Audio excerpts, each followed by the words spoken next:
Do you want to do more than follow orders, think outside of the box, and manifest your dreams? Then you've come to the right show. Welcome to the award-winning podcast, Holding Down the Fort by U.S. Vet Wealth. I'm your host, Jen Amos, a Gold Star daughter, veteran spouse, and entrepreneur. For Season 7, I am ecstatic to be in partnership with the Rosie Network to highlight motivational stories of personal growth, financial awareness, and autonomy in our military community. Now, let's get started.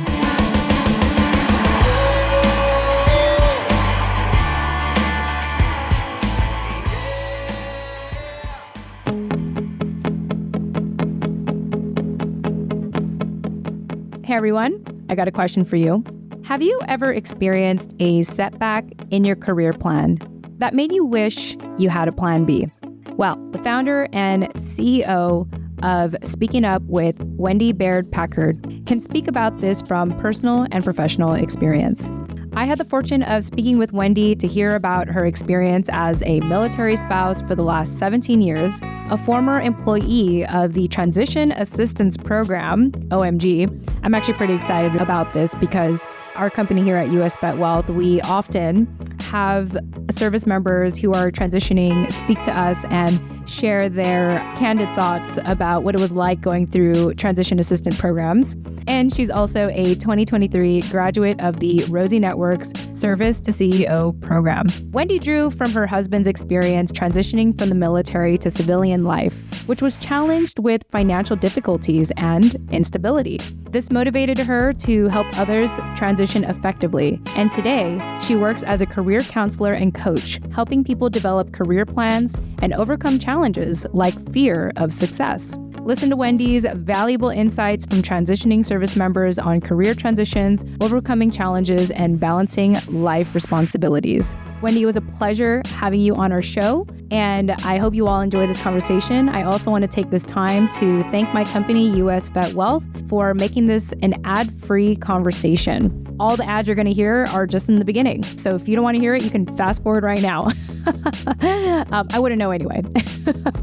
But yes, I want to thank my company, US Vet Wealth, for making this conversation ad-free. And part of why we make it ad-free is to let you all know now in this very moment that we offer a lot of free resources in our free portal, our free podcast portal on holdingdownthefortpodcast.com/portal. This portal not only provides bonus content from this show, it also provides a ton of free financial education and resources straight from our company, US Vet Wealth, for the military retiree. So if you're looking for all of that stuff, or you just want to take a peek and see what's going on in there, because you can always cancel your account. I could care less, honestly.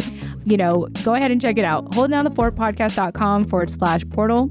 And also, we have a podcast within the podcast portal. It's the Podcast Portal Podcast. There is a name for it, but for now, in the public, in Holding Down the Fort, I'm calling it the Podcast Portal, the Portal Podcast. Wait, the Podcast Portal Podcast. Can you say that 5 times fast? Podcast Portal Podcast. Podcast Portal Podcast. Okay, I'm laughing at myself. Anyway, you can get a ton of valuable information and resources there. Once again, that's holdingdownthefortpodcast.com/portal.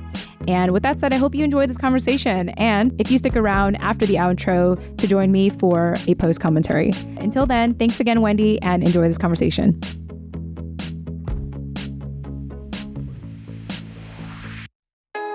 All right. And today we have Wendy Baird Packard with us. Wendy, welcome to Season 7 of Holding Down the Fort by US Vet Wealth and the Rosie Network. So happy to have you on today.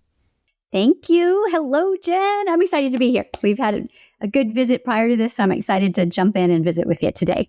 Yeah. I got to commend you. When we were talking offline, you did your research into our company, my company, US Vet Wealth. And as an interview style podcaster, my headspace is always like making it about the other person. So when someone kind of turns the tables around and like looks into me, it's like, oh, that is so thoughtful. So, I mean, I think this ties in with like what you do as a career counselor, which we'll get to later. But I just want to let you know that I appreciated you doing that prior research, before we spoke for the first time. Absolutely. Thank you. And you're welcome. And we will talk about that as part of your career search. Research is really important. So you know where to start kind of thing. But absolutely. Yeah. Well, before we get into that, I do have some icebreaker questions, and I'd love for you to pick a number between 1 and 5. And I'm going to pull out a question. I know I don't even know what question I'm going to pull up. So pick a number between 1 and 5, and then we'll go from there. All right. Let's go with 5. 5. Okay. We'll go with this one. You're going to laugh at this. I already know the answer to this. Are you a cat or a dog person? And explain. Yeah. That's an easy one. Yay. That's a good one. And Jen, you absolutely know, since we've already talked about it. And normally behind me, if you can see this, is a dog sitting behind me. So totally dog person, had a dog my whole entire life. Yeah. There's a very short period of time where there wasn't a dog in my household. And I was like, oh, never again. Never. I will always have a dog in the household. But you know what? I wouldn't mind having a cat too, but my child is allergic to them. So someday in retirement, I think we'll have a barn, and we'll have a barn cat probably that helps us with lice. But totally dog person all the way. Love it. Yeah. I'm a little conflicted because I have a dog and a cat. I did have my dog first. The cat was kind of on accident. Long story short, it was, we found this cat was following us around. Actually, we were staying at an Airbnb on a farm. And this cat, the farm cat, kept following us around. And in the end, the landlords were like, we don't want to keep the cat. Like, we already taught it to, fend for itself and hunt mice and all that. And do you want it? And we took it. So we've had this cat for 2 years now. I got to tell you, like having a dog for like 6 years, I grew up with a dog as well. This is my first experience with a cat. And I'll tell you, there was a lot of growing pains and like coexisting with a cat. Absolutely. I will say though, like definitely the benefits of having a cat is like you have your in-house pest control. Like I never worry about like cockroaches or mice or anything because the cat is really good at finding them. I mean, I'm going to say I have like a love-hate relationship with the cat, but like on occasion, I mean, this hasn't happened lately because we have a housekeeper now, but like on occasion, like back then I would see a cockroach just face up, like just upside down. And that's what my cat would do. My cat would just play around with these cockroaches, flip them, and then get bored and walk away. So it freaks me out when I see them. At the same time, I'm happy that I can vacuum them a lot easier because my cat did. So absolutely. Yeah. Yeah. So that's how I feel about cats. But I guess I'm a both if you asked me. Yeah. We grew up with cats, and cats would always bring us home things. And I think every cat owner has had this experience where they like bring you this prize, like here's a dead lizard. And you're like, oh, thank you. It's like I thought of you. So. I am glad my cat doesn't do that because I've heard cat owners that they'll bring home dead things or it's still alive. Like they were playing with a mouse outside. And it's like here, and then it just runs in the house. Like I've heard those stories. I'm like, I'm so glad my cat is so stoic about those things. Like I know that we'll find dead stuff outside in the front yard, but I'm glad he kept it out there. So anyway. But yes, dogs are great. Like dogs are great for protection. They bark, let you know if someone unfamiliar is outside. And, I love dogs for their loyalty, and they're just such people pleasers. We're so excited. I mean, in and out, 5 minutes in between. They're so excited to see you. Like, it's just constant, instant love. And so, and just that I like to walk. And so I've always liked to walk with a dog just for the safety, the energy. I just, I really love it. Also, we used to live in Colorado, and I was very new to the mountain setting. And I took one of the dogs I have now, and we drove up the mountain, and I found a dirt road, and we just walked through the woods in the mountain on dirt road. And he got very, very nervous very, very quickly. And I was like, what is going on? I didn't even think.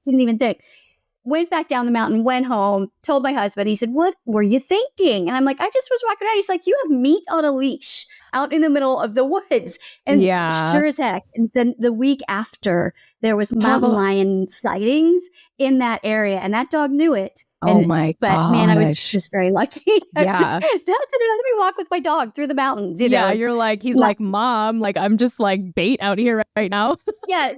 He was totally freaking out. He's like, this is not a good plan. And I'm like, all right, we'll go back. Well, thank God that your dog did not get eaten and you guys went safely. And now we know. Yeah, Wendy, thank you for opening up with that icebreaker question. I feel like nowadays for this season, it's just a great way to open up and, just like flex our muscles here, our vocal muscles, and before we actually get into it. So with that being said, I'm really excited to chat with you because one thing I think is unique about your story is that you used to work with the Transition Assistance Program by the Department of Labor. And a lot of the work that my husband and I do does focus on military retirees, like transitioning service members. And I got to say, the number one thing we often hear is that, and this is what they're saying. I'm not saying this. I'm just saying this on behalf of people who've said this. So please no one sue me when I say this.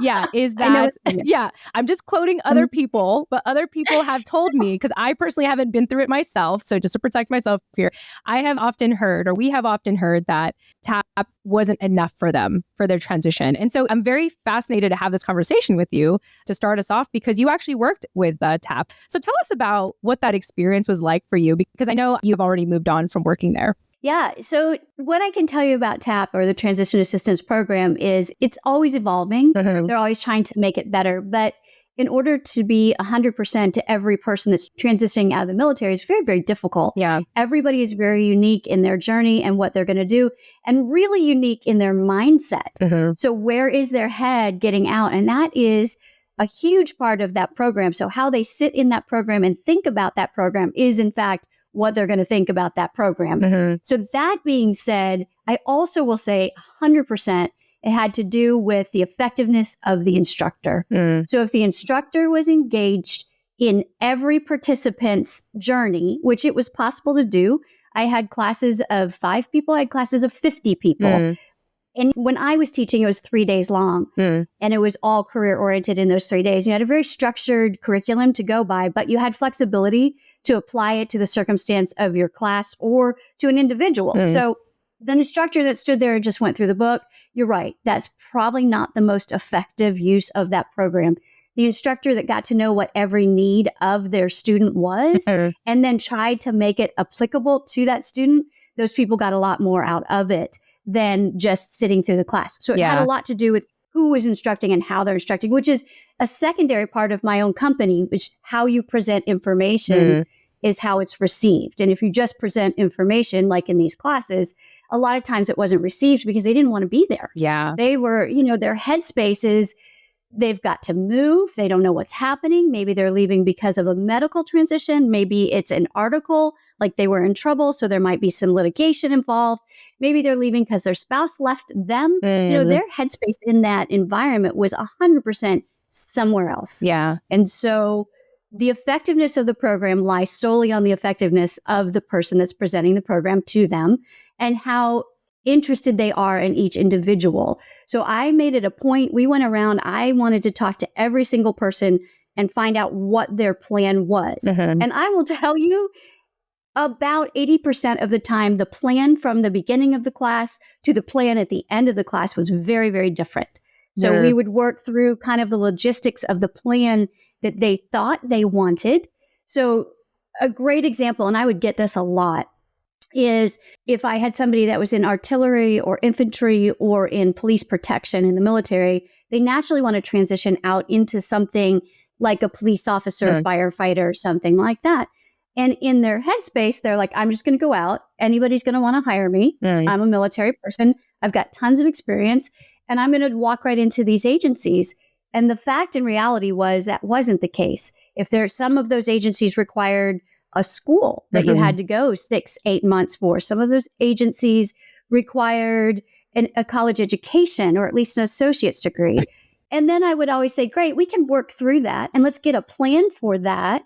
But what if you're unable to do that? Yeah. What if, God forbid, you go home and you trip in the airport and blow out your knee? You can no longer be a policeman. What's your next plan? Yeah. So again, those classes are very effective if they're applied correctly with getting the attendees to really think about A, B, and C and not just shoving a lot of information down their throat. Because I would see their faces about day 2 when we got into resumes, and you can write 3 or 4 different types of resumes. They would just be like overwhelmed. They're like, I can't do it. I don't know what I'm doing. So a lot of times, again, depending on the instructor, I would write their resumes for them the first time. I'd go home at night and I'd type up all their resumes and go, look, this is what it's going to look like. And this is how we're going to adjust it. And this is how we're going to fix it. And got a lot of great feedback from those. I mean, there were very few people, I feel, that left my class. And many of my co-instructors were very good as well, where they didn't have a good plan. But the key to this class also is it's a beginning. they have to use the resources that are provided for them. So reaching out to agencies like yours, or reaching out to Hiring Our Heroes, or the USO, there are so many agencies that will continue to walk with them. It's really just that TAPS class is really just a, hey, this is the beginning, and here's a lot of information. Now you're going to have to follow up, and you're going to have to move on with it. So I think it's a great program if it's applied correctly. Yeah, absolutely. And I was looking at the TAP website, and one of the things that they offer under it is the Employment Fundamentals of Career Transition. So EFCT is one of the programs. And it specifically says it's a one-day foundational workshop that introduces the essential tools and fundamentals you need to evaluate like post-separation career options, search for employment, et cetera, et cetera. But what I'm hearing from you is that it's an introduction. It's meant to introduce, it's meant to give an overview. And it's up to the service member to, look into other resources to dive in deeper. But, to expect TAP to, give you everything to change your life in like 1 to 3 days sounds pretty unrealistic. And again, I do appreciate you speaking even from their perspectives, like what you got from the service members or transitioning service members is that they were preoccupied. A lot of them are too preoccupied to even pay attention. Mm-hmm. And so I really love how you have this personal sense of responsibility to be the best instructor you could, to meet them where they're at, and help transform them in those 1 to 3 days, even if it's just enough for them to realize that their original plan is probably not going to be the plan that they walk out with. Right. Yeah. And now they've changed the program. So when I was teaching, the program was 3 days just in employment. Mm-hmm. And now, like you said, they've taken that down to 1 day. And I can't wrap my head around how they could get, I don't even know how they can get the curriculum in. I do know that they were trying to separate them into, then they could go further with an educational path or a career path. And then there was maybe more resources and information. But it's a tough one. I'm hearing this for the first time, really. It's like, it is ever evolving. I did see that they do offer like e-learning now for people who cannot make it in person. So it sounds like it's like a self-guided transition assistant program and all that. Either way, though, I do like recognizing the fact that, it's all about like how invested the instructor is. And I also think it's the service member being in the right headspace to receive that information. And, I remember my husband would mention this, or he'd often talk about this in his transition and what he's heard from other people. It's like a lot of transitioning service members are just happy to be in a room with AC. Like when they use that's kind of, they're just happy. I'm not at the unit. I can breathe for a minute. Yeah. And I'm just like, oh, okay, well, it's a valid point. It is hot, just weather. I get it. AC is great, especially in the summer now at the time of this recording. And so, it is very interesting to, hear your firsthand experience with it, and, to hear how it was incredibly important to you to be invested in, your students at that time. You also had a personal experience with military transition, and that was with your husband. So can you tell us a little bit about that and how that kind of ties into your story here? Absolutely. Yes. That is probably why I was so passionate about reaching my students where they were at. So my husband was in the Navy in the late 90s and did 4 years active and 4 years reserved. And I met him kind of in the middle of that. And I didn't know anything about military service. And things got serious. And I said, I'm not going to raise my children in, if we're going to do this and we're going to get married, I'm not raising my kids in the military. I'm not traveling all over the place. Yeah. I'm just not doing this.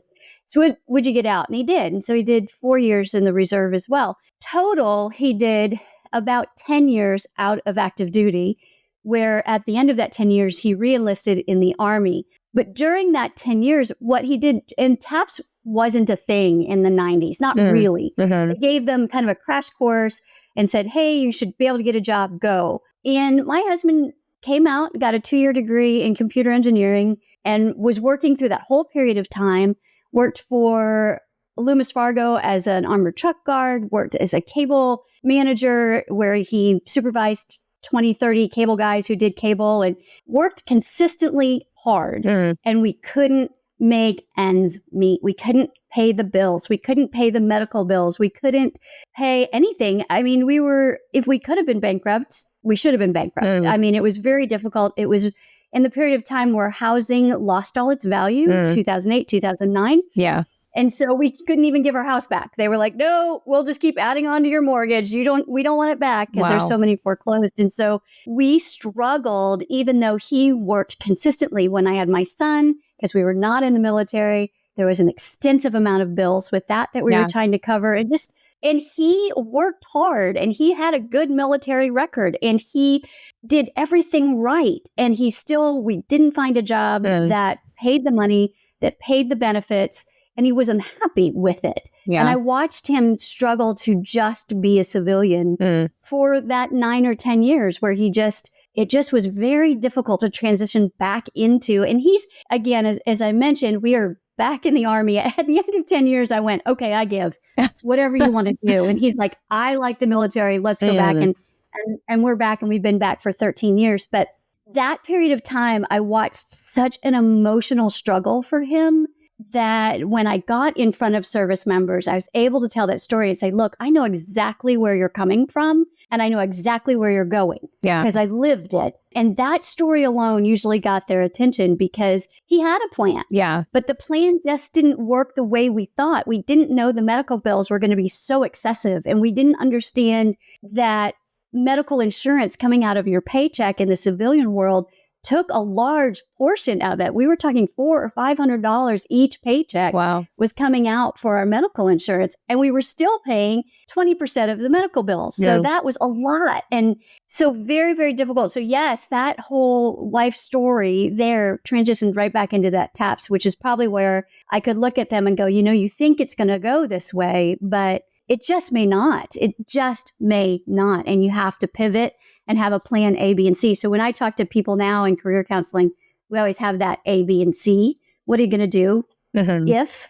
What are you going to do if? But yeah, that, I'm a spiritual person, and whatever everyone's belief is, mine happens to be in God. And I just feel like that whole life period of time prepared me to stand in front of thousands and thousands and thousands of transitioning service members and go, look, you got to pay attention to me because I know exactly what can happen. Yeah. And we can make it better and we can fix it. And I can help you if you just plug in. And so that was really, really useful and really helpful. And I think it's what connected me to those service members because I knew what it was like if you didn't do it right. Yeah. It was really hard. Well, I commend your husband and you, because I know it was a family decision to go back to the military. And I understand that he essentially had to start from the beginning, correct? He did. When he went back so he was 40. When he went back in, our child was 9, 10, and he went to the recruiter. And this is after 9/11. We are actively in war, and walked into the Army or into the Navy recruiter and said, I made a mistake like 9 or 10 years ago. I'd like to come back. And they laughed. They went, yeah, thanks, but you're old. And no, you left us the first time. We don't really need you. But right across the street, there's an Army recruiter and you got a clearance and it's a ground war. So they might take you. And so the Army recruiter was like, absolutely. Come on in. We will take you. You will get no signing bonus and you will start back down at a E2.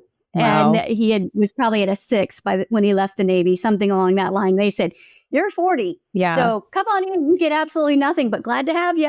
We'll take anyone. Okay, we'll take it. Yeah, we'll take it. Whatever. That's free medical, sort of. Okay, we got that. So that was kind of where he went. And he did. He went to boot camp at 40. Everybody thought he was a drill sergeant. Oh my gosh, I can imagine. Literally on the bus from MEPS, and people are like, drill sergeant, sir, what are you doing here? And he's like, no, I'm with you, guys. I'm with you.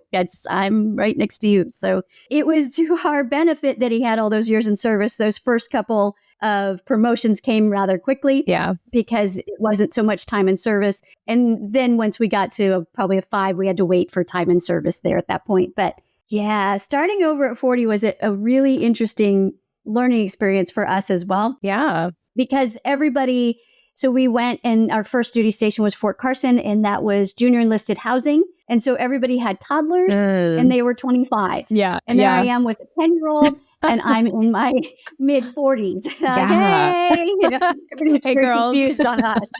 Let's go get coffee.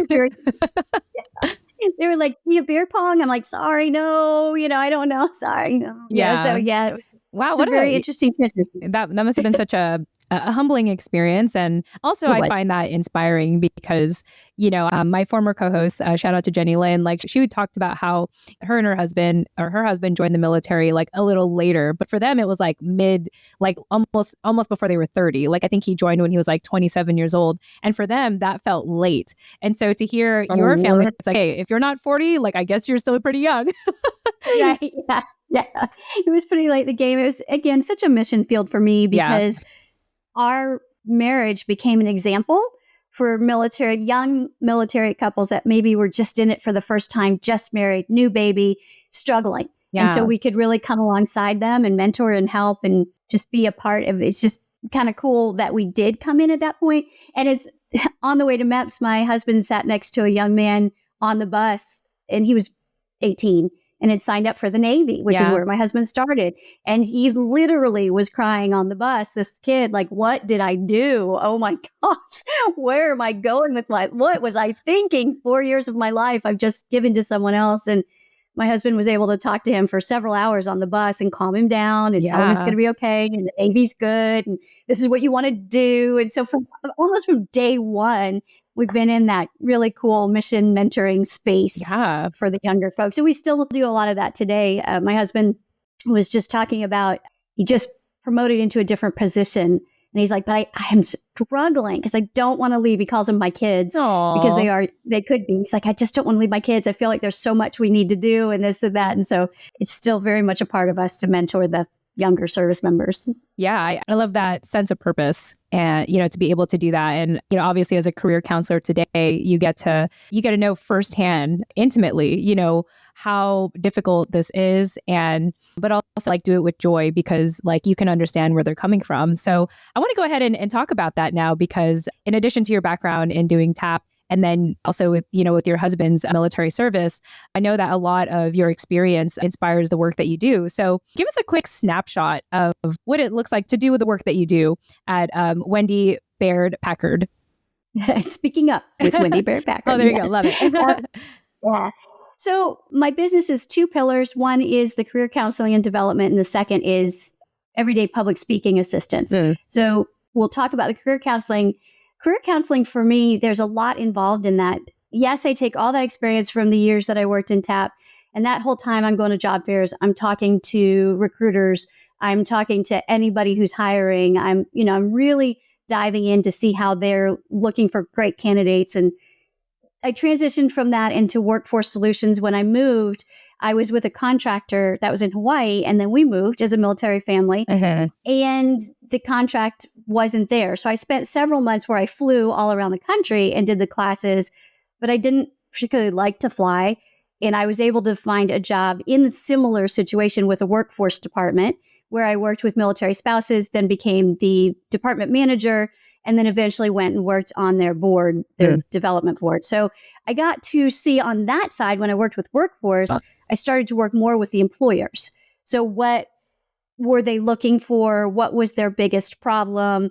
And so many times it was a communication issue, which is why I developed the second half of my company, which is how do you talk to people? How is it retained? And how do you get the best results from your communication? So everyday public speakers are people that are managers, volunteer coordinators, leaders in volunteer, say you're the leader of your kids' band boosters or something like that. And how do you effectively communicate to get what you need and give information so it's retained? So all of that kind of feeds into the career development, because I was able to work on the employee side when I was working through TAPS, and then a little bit with workforce. And then I got to see the employer side when I worked further up with workforce development on what their expectations were for employees. And what I find fascinating about working on both of those ends, and I really love that because I can speak from both sides, what I find fascinating is this huge gap in the middle where employers are like, I can't find good employees. I can't keep them.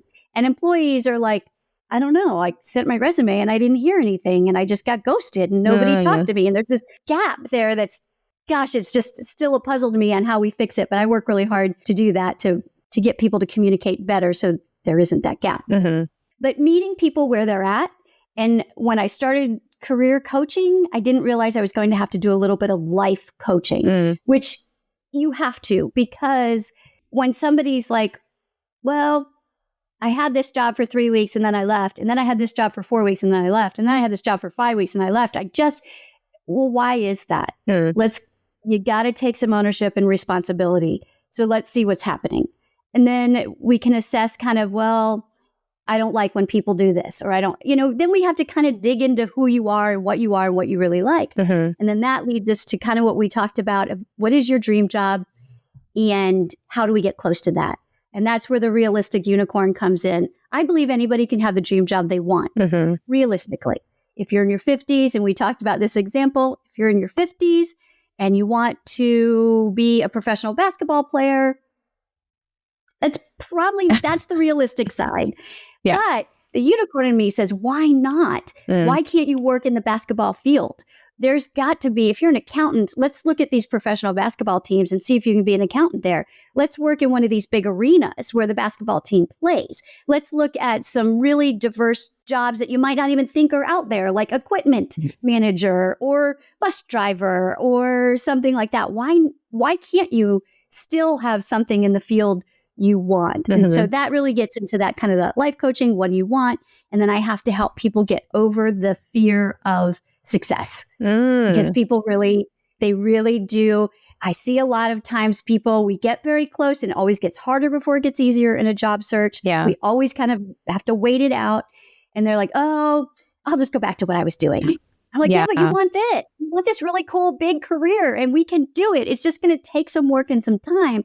But they're like, I don't know. I'll just go back and do this. And that is a fear of success. Yeah. It's not a fear of failure. So we work through that as a career coach. I kind of work through that as well. Yeah, I think that is very important to work through that fear of success. I think we all experience that to a certain extent because it means that we're stepping out of our comfort zone. We're stepping into the unknown. And like you're mentioning here, sometimes it's just easier to fall back to what's familiar. It may not make you happy. It may not make you feel purposeful. However, it's familiar. And so I really like how you say like, hey, you were out of the military, like you can now really dream about who you want to be when you grow up. You're telling me what your dream is. Now let's make that happen. And more importantly, let's lean into it and let's find a way to sustain it and tell yourself that you do deserve this. Like you do deserve to have like a different life, a different identity that is not tied to your military service. So I think that is, I think that's a wonderful thing to work through because I feel like that is like the little secret that I feel like a lot of us have is that fear of success. It's like, I want this, I want that. But when it comes to the action, I think it is very easy for us to self-sabotage and think to ourselves, you know what? No, I'm just going to go back to what's familiar. Yeah, absolutely. I see it. My prize client, I shouldn't tell people this, but one of my prize clients is my own child. Aww. And as a career coach, and I've had my company for just a year, but I've been doing this, I realize now, for about a decade, where I've been coaching people and working through the military spouses and helping people and volunteering as a career counselor and doing it for a long time. And so when you have a child that's coming up through college and he's trying to decide what he wants to do. And here's where this comes from. Actually, you talk about a little bit of life coaching. So I had a mom that grew up in that very practical age, and you grew up and you got married and you got a job and you stayed at that job for 30 years and you got a pension and you retired and that's just what you did. And I'm, born in the 60s and we started to move out of that in the 70s and the 80s. And we're way out of that now. There isn't a big pension plan thing. There isn't. People stay in their careers an average of 3 to 5 years. Job hopping is fairly common, but it was very difficult for my mom to wrap her head around doing something out of the box. Yeah. And so I was always this unicorn where I'm like, no, I want to be an actress, or no, let's do this, or no, I want to do that. And she's like, get a practical job, things like that. And so I was going to raise my child very differently. And that's how I approach my business as well. He, from a very young age, wanted to be a NASCAR driver. I said, all right, we're in the military. It's a little hard to build a career doing that because we move a lot. So racing, everywhere he went, he raced something, a car of some sort or go-karts or something. We figured it out. Wow. When he got time to go to college, he was recruited by a tech school to come out and learn engine building. But we looked at another college in North Carolina that had a very big engineering program that worked closely with NASCAR. And so we went to that college, or he's still attending actually that college. And through that, he received an internship with a NASCAR team. And through that was last year, he now has a paid position with an Xfinity NASCAR team. So he is living the dream of working. In fact, he flew out today to be with his team in Michigan. So he flies every weekend. to work with his NASCAR team and be at the race. And it took us a hot minute when he got this job. We're so grateful for it. But it is weird when you reach the success that you're looking for. Mm-hmm. And we were both like, how did this happen? But we've been working for it for years. Yeah. And he told me the other day, he goes, I know you don't like me to say this, but I feel like it's normal now. And I'm like, normal's good. Yeah. You know, you're working with the NASCAR team. And if he becomes a driver, great. It's that realistic unicorn. He may never drive a NASCAR, but he's sitting in the middle of the NASCAR jobs right now. And he's got unlimited possibilities. So, you know, I just feel like I've lost track of the question, but I feel like that you can be successful just once you get there, that little intrepidation, like, whoa, I made it. Yeah. Is a little, you know, that reminds me of a famous quote that I don't know who said it, but it went something like, aim for the moon, because even if you miss, you'll land in the stars. And the way that I relate this to, you know, your son's story is that, you know, he may not be a NASCAR driver, but he works for NASCAR. And, you know, how impressive close enough, right? Like that's right. That is pretty impressive. 20, so he's got some time to, you know, to develop whatever he wants. He might end up driving. I don't know. It's on him now, but we got to where. Yeah. And also, like you're talking about earlier with the transition assistant program, when you were working with transitioning service members there, you really helped people realize that maybe that first plan that came walking in is not going to be the plan that they actually want to implement coming out. And so in a way, you're able to help your son create, you know, have a realistic dream about working for NASCAR. And, you know, if I was in his shoes, I'd be like, hey, this is great. Like, yes, if he was so fixated on wanting to be a driver, he may have never worked at NASCAR, but now he was able to work close to it, you know, get to that. And it sounds like it's very much a gratifying career. And the fact that he's so young, you know, he has so many years ahead of him that who knows, like he has the rest of his life to find out if he could be a driver, you know? Right. And he's got the plan B. Went to college, he'll be a mechanical engineer. That's the plan B. Yeah. You know, so there's always that multi-level plan when I work with career counseling that we need to plan B. Yeah. So what I hear from your son's story is first, like, it's kind of like, hey, tell me what your dream is. And now let's be a realistic unicorn here. Let's figure out how to get as close to that dream as possible.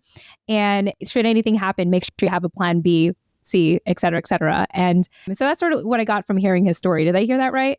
That's it. That's the whole model. That's how I work with every client I have. Yeah. I love that. And so I think that's great. And even though you started your business about a year ago, like you said, you have been in the career counseling for a long time. So tell me, what led you to start a business to begin with? So I'll kind of take it back to the TAPS class. I would be very frustrated when I heard people say they didn't get anything out of the TAPS class. Yeah. And I would be like, oh, that's because it wasn't delivered correctly. And so when I was in college, which was not that long ago, the Speaking Up with Wendy Baird Packard kind of came to me anyway, because I'm just a communication junkie. I just really thrive on understanding people and communicating and things like that. Mm-hmm. And so I've always had that in the back of my head. Then when I went into the TAPS, I'm like, oh, this is where I need to be, because I could simplify the information and I make it fun. Most people don't like to job search. Most people are very intimidated by it. Most people are frightened. And most people have one set. I have a resume, I send it out. I have a resume, I send it out. And it's usually not successful. And so I watched that happen over and over and over and over and knew I did it better. I think that's when you're an entrepreneur, you just have to know it's not conceited. It's not boastful. You just have to know that you do your product better. Yeah. And I know I do, because so before I started the business, and this is kind of the answer to the question, I did it for free a lot. And people would be like, you really need to charge for this, Wendy. You really need to, you just spent like 30 hours and I got the job I'm looking for, and you build all these resumes. You really should charge for this. And then my husband started saying, you really should charge for this. You really are pretty good at this. You might want to, you know. And I'm like, oh no, I just love doing it and I want to help. And it's really hard. And that's a whole thing in entrepreneurship that, you know, getting comfortable with charging people is tough, because I do want to help. But my business model for this business is, right now I do have to charge people for my career counseling services. That's just the way it is. Eventually, my business model would be that I would do public speaking events, seminars, facilitate classes where the budgets are bigger, where I could charge them without hurting the pocket as much. Yeah. And then doing the career development one-on-ones for free. That would be the goal. That's the career model that I'm striving for. But so I started the business because, one, I knew I did it better. Two, I knew that I did it a lot for free. And 3, I knew I wanted to do it full time. And anything you got to do full time, you got to charge for it. And so that's where the business kind of was born out of. And it's taken some different turns. It's changed from, it used to be 3 tiers. And now I've just taken it down to the 2, where I just do the everyday public speaking and career development. And I think as an entrepreneur, your business just changes as you go. Yeah. And everyone kept saying, you should narrow it. You should narrow it. And I'm like, I really don't want to narrow it. And then it just felt very organic and natural. That these were the 2 areas I wanted to focus on. And then I pulled the other one out because they I want to help build corporate culture better. So better employers with better corporate culture through communication. But that kind of ties into the whole just speak better to your staff. And so I kind of merged it all together. So that's why I started it. I know I do it better. I see a lot of career counseling that is surface level and generic, and that's ineffective. Just like if you stood in front of the TAPS class and just gave information instead of digging deep into who's receiving the information. And that's important to me, that I really dig into my client to figure out what they really want and what they're really looking for. And we really work through that. And I just know that a lot of career counseling is, here's a job, let's build a resume. And many times, and people will say, will you just build my resume? And I will not. I will build resumes and show you how I did it and why I did it. And then we start building them together, and then you build them. I'm going to teach you to do it on your own. And I know a lot of career counselors maybe aren't necessarily always doing that. Or there's a lot of great free services, a ton, which I highly recommend. But sometimes they're not going to be able to give you that personalized experience where when you're like, I don't want to do this anymore, I'm done. And I'm like, no, you're not. Come on, we got this. Go, go, go. We got this. So I started it because I just knew I did it better. And my husband said, you really should charge for it because you do it a lot. And I really, really, as corny as it sounds, I want to help people have a better experience through their career development. Well, I love how, all signs pointed to you starting a business and charging for your time. And when you have everyone else telling you, plus your husband, you're like, I guess, okay, fine.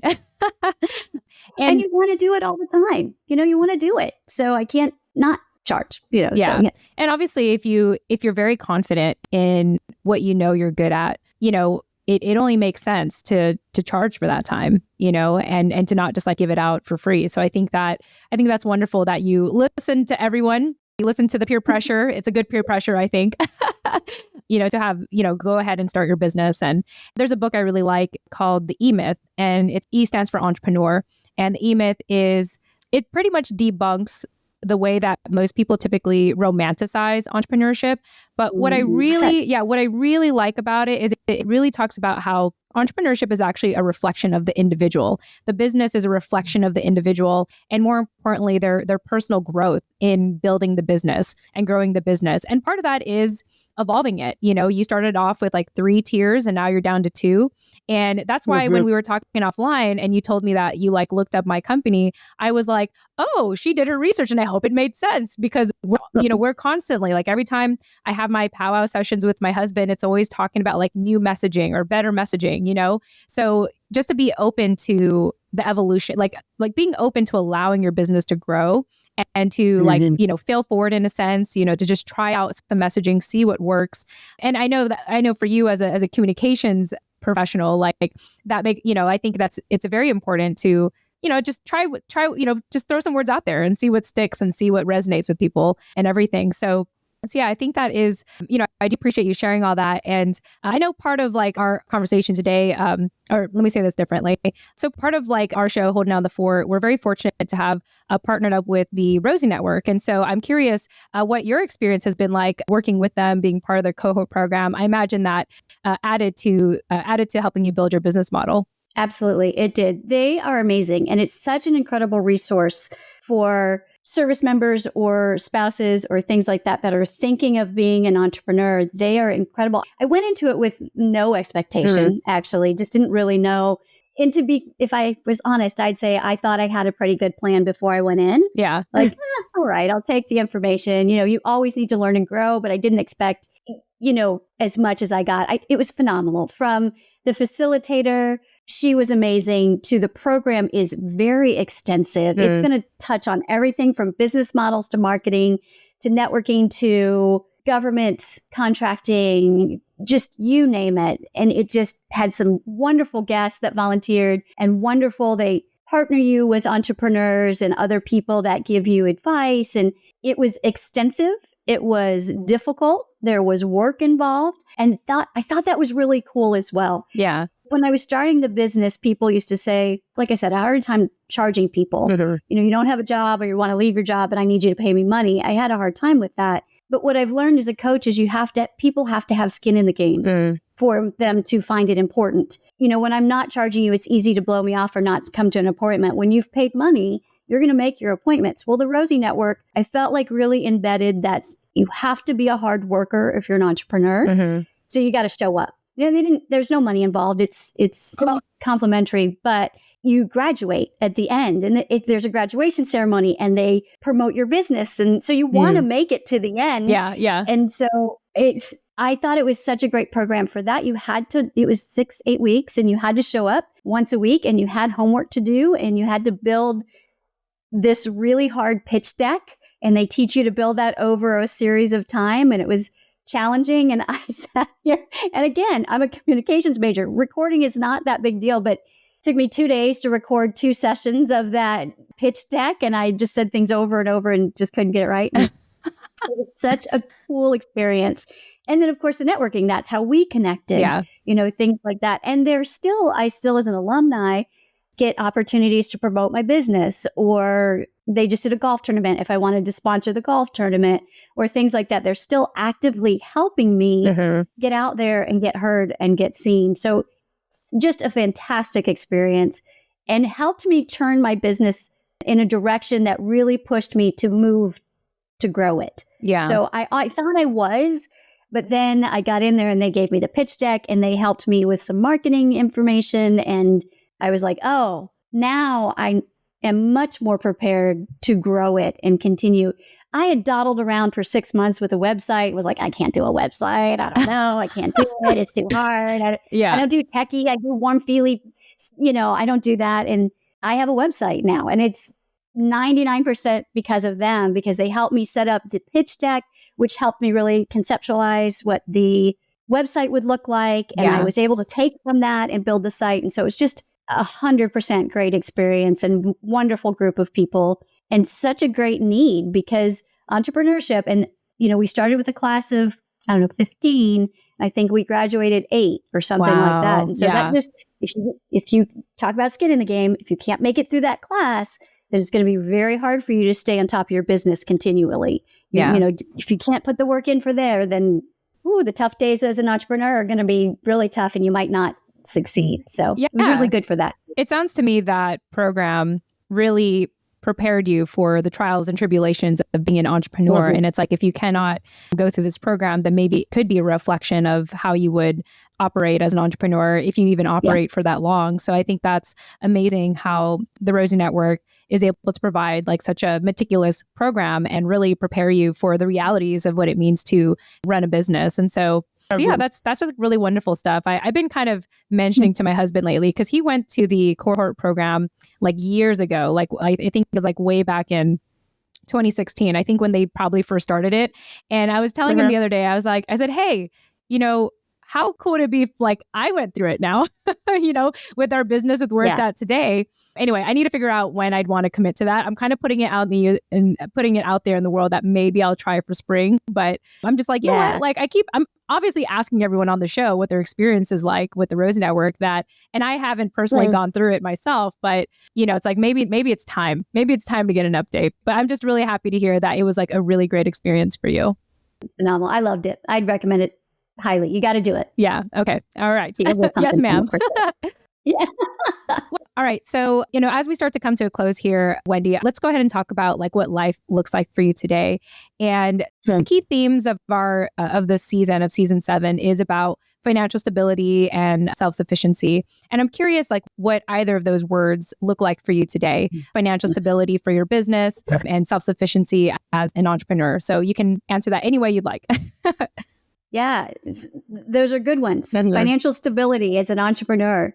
As much as I want to do this full time, it's impossible to do that. So I have, as we mentioned, a son in college.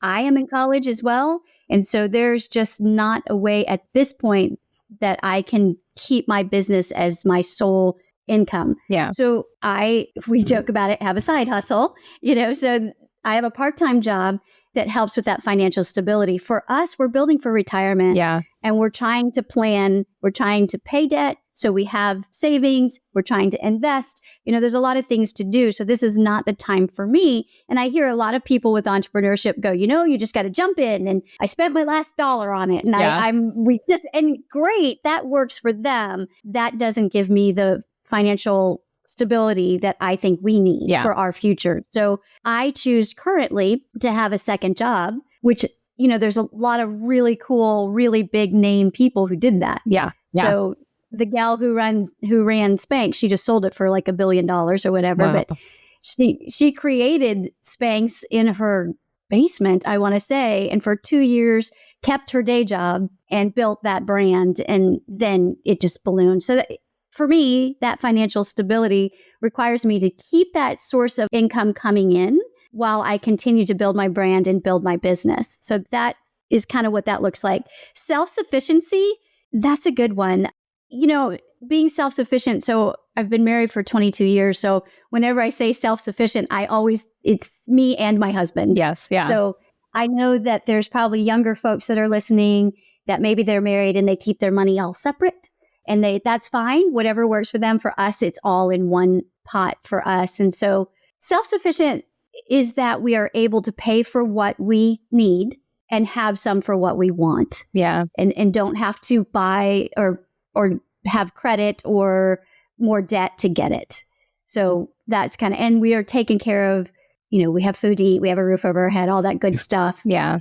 But if there's an emergency, we can handle it without a lot of stress or burden on our bank account. So I guess for me, self-sufficiency is that we have a safety net. And so whatever kind of comes at us, we have a big car repair bill, or at one point we owned 2 properties. And if there was a repair bill on those, did we have the money to do that we didn't have to be reliant on credit or debt for that. So I think that's kind of that. I love those answers. I feel like these 2 words, and actually these 2 words are taken straight from the Rosie Network's mission statement. So, and it happens to align with my company, US Vet Wealth. So I'm always curious to know people's interpretation of it. And I think, again, we kind of mention this quite frequently, that people tend to romanticize entrepreneurship. And, we think like, oh, you got to jump all the way in. And honestly, I want to see what that kind of person looks like. Like, are they single? Are they, do they have inheritance money? God bless them. If they're brave enough to do it, I just don't have that financial risk ability. Yeah. It's like, who are these people? It's kind of, I feel like these are like the same people that are like the same types of people who would go on like a quick 30-day diet thing or something. Like these people are like looking for the get rich quick things. And also like that, the thing is those things don't even exist. The get rich quick doesn't even exist. Like, they often say like an overnight success took like 10, 20, 30 years, So, and I think like it is important to recognize even, with the military community and culture is that, there is no overnight anything. Everything is planned, So I think that to share where you're at and to be that realistic unicorn you are, and, stating like, hey, like I can't go all the way in. I have a son, I have a husband, and I think the good thing is that I do like how you say that self-sufficiency is like, for you, it means to have a safety net.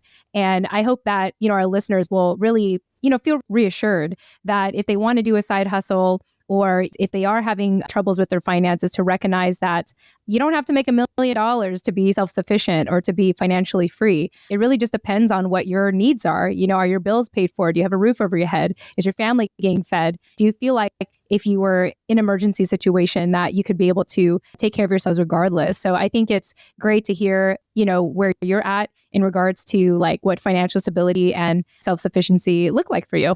I think that's probably, and I didn't think of it until now, it's probably why I didn't launch until I did. Yeah. Why I felt like volunteering, doing my job and volunteering. I didn't, my son wasn't in college. I just felt like there was too much at that point. Now, I encourage people to try things. You can't sit and wait till you're 90 to try things, obviously. But for me, easing into it was, and we talked about this the other day. I was just talking about how I work from my home office and I really would like to have a brick and mortar office. But that's just not yet financially feasible. Yeah. So to run out and get that and then hope the income comes in, that's just not practical for my business model. Yeah. So I think entrepreneurship can easily be synonymous with ego, like in a way where like people want to be flashy. They want to show the lifestyle. They want to have that Instagram-esque story of like, look at my life, look how amazing it is, look how flexible it is. And I'm just going to say now that is not like true of entrepreneurship. Right? Maybe for some influencers, like I think the people who benefit from that is if they're building like an influencer type of business where they have to be showy. They have to like pour out their heart and soul and be vulnerable online because they're trying to get sponsors, to align with the lifestyle they're trying to put out there. But if you're not a social media influencer, which basically is the majority of the world, there are other ways. There are other ways to make a comfortable living or to be stable without having to, have social media suck the life out of you. I did say that, but that's my thought on that. Social media has its purpose. It's just that for some of us, it serves its purpose. For some of us, we use it, we don't use it, or we have different specific purposes for it. But anyway, I'll probably edit that out. We'll see. Yeah. Anyway, Wendy, go ahead. Don't you think too that people think entrepreneurship is that epitome of work-life balance? Like I'm going to have more free time and I'm going to be able to work-life balance. And I think in any startup, any new company, you have more work than life sometimes as an entrepreneur. Yes. If you want to generate it, the income, you got to hustle. And that takes a lot of time. So I think that's something people have to think about too in launching their businesses. Yeah, I think balance is also a myth. We can like toss that out of the window because it's like there are going to be different seasons in your life where, like you said, it's like, hey, I cannot launch my business right now because my son is not in college yet, like just allowing yourself to like pace yourself depending on what life has in front of you right now, like is completely valid. Like not everyone is going to run their businesses 100%. Not everyone has the time or the resources or like lack of responsibilities to do that. Like I'm trying to picture like, who is this person that goes all the way in? Right. No, go ahead. And the key there, sorry to interrupt. Sorry. It's okay. The key there is if you can't launch it as a business, continue to build so you can. Yeah. So that whole time that I wasn't launching as a career development coach, I was still doing it as a volunteer. Yeah. I was still gaining the experience. I was still building the business model. I was still picturing what it was going to look like. I was still working on my logo. You can do all of that while you wait. Exactly. There's, I'm going to butcher this phrase, but it goes something like, even a seed in the ground is growing. So like, just because you don't see the seed have blossomed yet, it is still growing. And I think that it's okay to be that entrepreneur that is still a seed in the ground. The ground is great. There's a lot of nutrients, like it's feeding you. Like it's all, you're growing roots. Exactly. You're actually growing. Yeah, that's it. You're growing. Yeah, you're building and you're growing for sure. Yeah. Well, Wendy, I want to make sure that we cover everything you want to share, about what you do, about speaking up with Wendy Baird Packard before we get going. So any final, like thoughts or parting words of wisdom you want to share to our military community before we go? Yeah, just that transitioning from the military into civilian, you can think about it all you want and you can imagine it, but it may just not look like what you think it is. Mm-hmm. And so having that, as we've talked about several times, multiple plans and there are thousands of resources out there for military to look at all the aspects of what they need to do when they get out. And so your company, lots of companies that are going to help you. There's lots of different aspects of transitioning out. And there's the financial, there's the social, there's the physical, there's all of these things that you have to take into consideration. And then you have to take that consideration in with your family as well. So you're not just transitioning. If you have a family, they're transitioning as well. Mm-hmm. So just having a thoughtful plan and then being able to pivot from that and use your resources as much as possible. If you didn't get anything out of the TAPS class, okay, fine. Go to Hiring Our Heroes, go to the USO, go to your career development counselor at your base, reach out to Rosie networks. There's just, I think somewhere, and don't quote me on this, I'm not 100% sure, but there's something in the range of 40,000 nonprofits that benefit military. Mm-hmm. So something very huge out there. So just continue to keep reaching and asking and stay connected because it is a difficult transition. Just the loss of the camaraderie. I couldn't tell you how many people would sit in my class and go, I can't wait to get out of the military. But just him living it with my own spouse, I think that was his mindset. And then when he got out, it was very different. Yeah. That kinship and that. So stay connected with military friends and family and just plan, and reach out for help. Wonderful. Well, I think that's all amazing. And Wendy, I want to, commend you for starting your own business. And thank you. I wish you all the success and no rush in earning full time, but I do hope that you eventually get there. And that is my wish for you. Thank you. And yeah, and I thought I'd ask just because usually when I get a step offline, guests usually have things to ask me. So I thought I'd ask as a final question. Do you have any questions for me? I do. I think, first of all, you're wonderful and I love your company and you are very great at what you do with this podcast. And thank you. Really, really great. So just terrific and just peaceful and lovable and just great. So thanks. Thank you. Good. You're I'm glad to hear welcome. that. Yeah, absolutely. Very easy to talk to. But so my question, this probably was not your life's work or thought or whatever when you went into the podcast. And everybody deals with this, but how did you deal with that imposter? Or did you? Did you have imposter syndrome at all? Like, what am I doing? Who's going to listen to me? How do I do this? Yeah. And how do you deal with setbacks now? Yeah, absolutely. Wow, imposter syndrome. So I've been self-employed for about 12 years now. I started in my young adult years when I kind of had no choice. I was fired from 4 jobs in my young 20s, even though I did get the bachelor's degree. Like I did all the things that my family wanted me to do. But, part of my background was being a military kid for the first 10 years of my life and, moving quite frequently. And so it was actually quite strange to me if people stayed at a job for a long time. And that's probably, right. That is why I got fired from 4 jobs. Because I didn't know at the time, but I realized that wasn't modeled for me. That wasn't my upbringing. Of course. And what I had found early on was that when I started to first hear about like sales and business, it's kind of like describing feelings you didn't know you could describe, but it's like, oh, that is so me. Like the more I started to learn about the lifestyle, the more I decided to lean into it. And so I got into sales like early on. And then eventually I got into running my own social media business. And then I worked with my husband and we're still working together today, still together. Yay. Yay. So you can work with your spouse, y'all. It's true. It can really happen. And I will tell you that the majority of my 20s, I definitely struggled with the imposter syndrome. I just always felt like a fraud. And mainly because I come from a family of farmers from the Philippines. My dad joined the Navy and their aspirational goal, my parents' aspirational goal is that we find a successful 9-to-5 career in the middle class. They wanted to go up a class in a sense, and they all accomplished it. All my family and friends, they accomplished it. So, mainly my family and relatives, that's what I meant to say. And so when I got into sales, very much an imposter syndrome, mainly because I didn't have role models. I didn't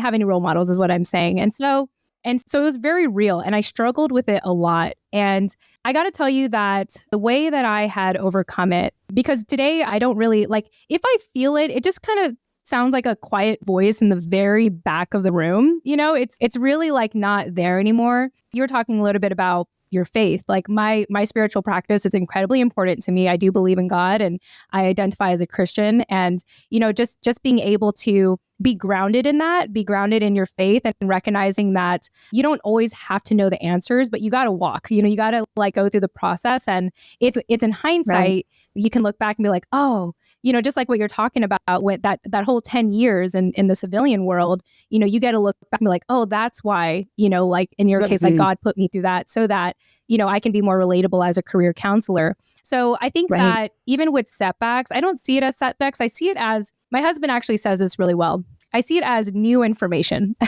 So I've learned to take out, in a way, fast forward to today, after going through with the imposter syndrome and really just being present and, luckily having a husband who is very logical and being able to reframe things as new information.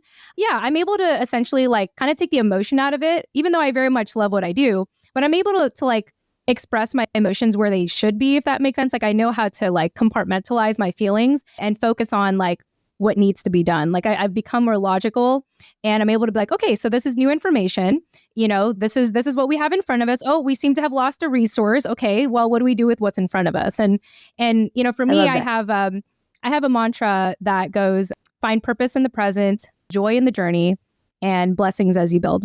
And for me, that constantly helps me recenter myself and keeps me away from destination addiction, which I think, a lot of us tend to have, where it's like, oh, if only I'm there, if only I do this, if only I do that. Right. And it's really just like, it's like, you know what, right where I need to be, and maybe the reason why I'm at where I'm at right now is because, God is working through me, or God is preparing me for the next stage of my life, and again, looking back, I think about all the things that led me to where I am today. And it's like, oh, okay, that's why he made me go through that walk, or that's why he made me go through that journey. So I would say that's the key thing. And in fact, I was just talking to someone about this, like, they said, oh, what's your parting piece of advice? And I said, like, honestly, like, if you're going to be an entrepreneur, I mean, this works for me, so I hope it works for other people. But if you're going to be an entrepreneur, you have to have a spiritual practice of sorts. Like, you have to have a level of faith, because this is not a job.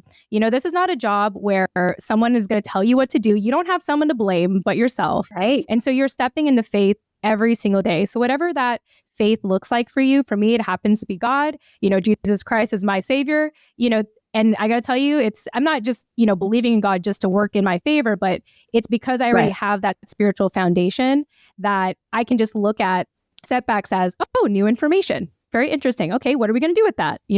So anyway, I hope that answers your question. It did. It's lovely. That's awesome. It's very cool because, like you said, our faith is kind of God has a purpose for you. It's his purpose. And so what am I on the planet for? And when you find it, you know it. Yeah. And I think that's kind of what you found. And I found that. So yeah, very cool. Yeah. Very cool. Well, thanks for asking. And we're all in this together is kind of how I'm saying. We're all trying to figure this out. And I mean, we'll know at the end of we'll know when we're dead, like if it all was supposed to happen. But until then, I'm going to live my life and trust that there's a purpose for everything. So absolutely. Yeah. Well, Wendy, thank you so much for your time. Welcome. I've really enjoyed our conversation today, and I hope our listeners got a lot out of this. And again, to our listeners, if you do want to learn more about Wendy, we'll have her contact information in the show notes and in the credits of this episode. Wendy, thanks again. Thanks again for joining us. Thank you so much for having me. It has been wonderful. Just thank you. It's a blessing for me. Thank you. My pleasure. All right. And to everyone else, thanks for listening, and we'll chat with you in the next episode. Tune in next time.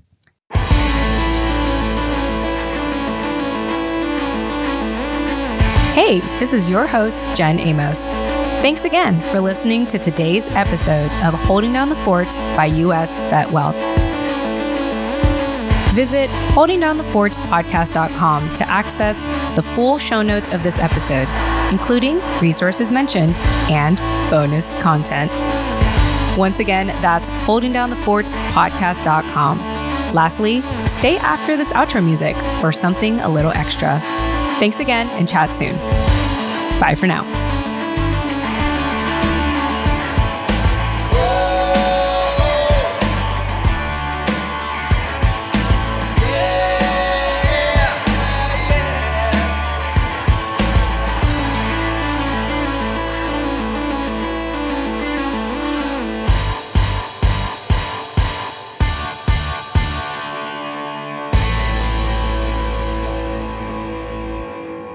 Hey everyone, thank you for hanging out in the post commentary. I always enjoy this moment because I feel like I get to exhale and take off my shoes and in a sense, just, relax and figuratively fall back into my couch, my favorite couch in my living room, and just be a little more candid with you all. And, at this point, if this is the first episode you are listening to, you may have noticed that my audio quality may have been different from Wendy's in a sense that it may or may not have sounded a little bit choppier. And so if you actually made it to the very end, I want to say thank you. My audio quality has been a huge insecurity of mine since the beginning of this season. And if there's anything I have learned throughout the years of podcasting is that done is better than perfect. And, given our schedule and given all the things that we wanted to accomplish, including our free podcast portal and marketing and featuring the stories of all these incredible people who've been on our show, it just wouldn't have been practical for us to have re-recorded a number of things. And so I apologize if that was distracting. And I want to thank you for having stuck it through. And I hope that you would have given me grace and give me grace now.